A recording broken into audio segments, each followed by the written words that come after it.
শয়তান সব থেকে বেশি মাজলুল হয়েছে, রাগান্বিত হয়েছে, অপমানিত হয়েছে, পদতলিত হয়েছে দুইটা সময়।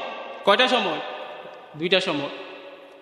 একটা সময় যখন বদরের ময়দানে আল্লাহ রাব্বুল আলামিন শত শত কাফেরদের মোকাবিলায় যখন মুসলমানরা যুদ্ধ সংগঠিত করলো, তখন শত শত কাফেরের মোকাবিলায় মুসলমান যুদ্ধ করে শাহাদাত বরণ করেছে, কিন্তু আল্লাহ রাব্বুল আলামিন আসমান পক্ষ হতে ফেরেশতা নাজিল করে যুদ্ধ বিজয় লাভ করেছেন। সুবহানাল্লাহ।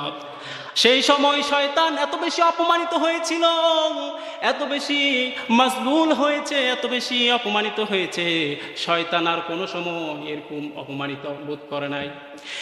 দ্বিতীয় জায়গায় শয়তান বেশি অপমান হয় যে সময়টুকু আমরা সবাই পার করে চলে আসছি, জিলহজ মাসে আরাফার দিনে, যখন আরাফার দিনে হাজার হাজার হাজিরা, হাজার হাজার মানুষ আল্লাহ রাব্বুল আলামিনের কাছে তার দোষের কথা, তার ত্রুটির কথা, তার ভুলের কথা, তার অন্যায়ের কথা, তার অপরাধের কথা যখন বলে আল্লাহর কাছে ফরিয়াদ করে যখন ক্ষমা চেয়েছিল, তখন আল্লাহ রাব্বুল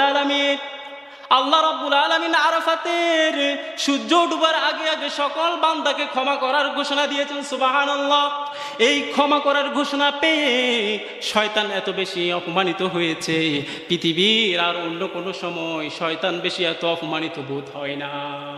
তাহলে শয়তান অপমান বোধ করে কখন? যখন বান্দা আল্লাহর কাছে কি চায়? গুনাহ ক্ষমা চায়। যখন বান্দা আল্লাহর কাছে মুতাআজ্জা হয়ে যায়, যখন বান্দা আল্লাহর দিকে ফিরে যায়। সুবহানাল্লাহি ওয়া বিহামদিহি। আমরা আল্লাহর কাছে আমাদের গুনাহ মাপ চাইতে রাজি আছি কি নাই?